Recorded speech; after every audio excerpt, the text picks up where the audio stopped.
किसी लम्हे को यादगार बनाने का सबसे बेहतरीन तरीका ये है कि उस लम्हे को किसी और के लिए यादगार बना दो, फिर आप उसे कभी नहीं भूल पाएंगे।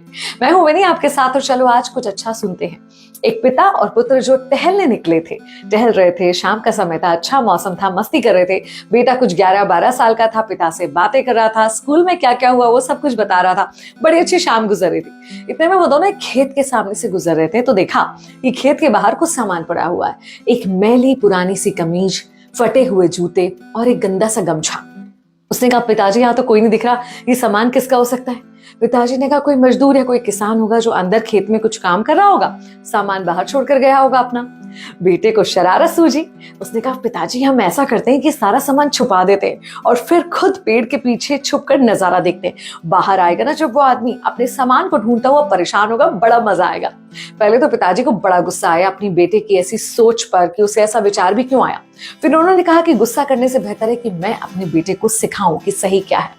तो उन्होंने कहा, बेटा अगर आज की शाम को यादगार ही बनाना है, कुछ ऐसा ही करना है जिससे तुम्हें मजे आ जाएं, तो मैं जो बोलता हूँ वो करो। ऐसा करते हैं कि इसके सामान के साथ में कुछ पैसे रख देते हैं या और कुछ भी चीजें जो हमारे पास हैं।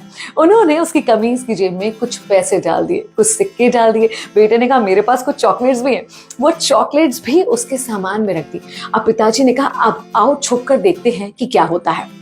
पेड़ के पीछे वो दोनों छुप गए। वो मजदूर खेत से अपना काम करके बाहर निकलता है, अपना सामान उठा ही रहा था कि देखा ये क्या, पहले बिस्किट्स के पैकेट और टॉफियां उसे नजर आई। उसने आसपास देखा तो उसे कोई नजर नहीं आया। उसके बाद जब अपनी कमीज उठाई तो कुछ भारी सी लगी। जेब में हाथ डालकर देखा तो कुछ सिक्के और कुछ नोट भी थे। हाथ में लेकर इधर उधर देखने लगा और फिर उसकी आंखों से टप टप आंसू बहने लगे और वही पैसे हाथ में लेकर हाथ जोड़कर भगवान से कहता है कि हे ईश्वर, तेरा बहुत शुक्रिया, आज इस रूप में तूने मेरी मदद कर दी। जरूर तेरा ही कोई बंदा आया होगा जो मेरी मदद कर गया और आज का मेरा काम हो सकेगा। आज यही सोच रहा था कि मेरी बीमार पत्नी की दवाइयां मैं लाऊंगा कैसे, मेरे बच्चे को खाना खिलाऊंगा कैसे।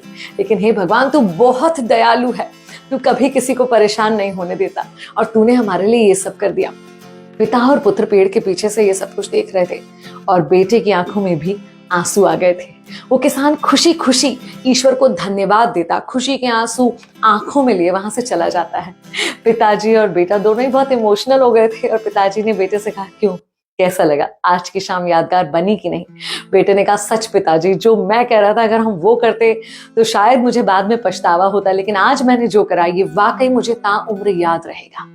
कभी भी मौका मिले ना तो किसी और के लिए किसी लम्हे को खास बनाइए। सच मानिए, उससे भी ज्यादा लम्हा वो खास आपके लिए बन जाएगा, क्योंकि दूसरे को खुश करके जो खुशी मिलती है ना, वो अनमोल होती है और ये आपको ट्राई करके देखना पड़ेगा, तब पता चलेगा।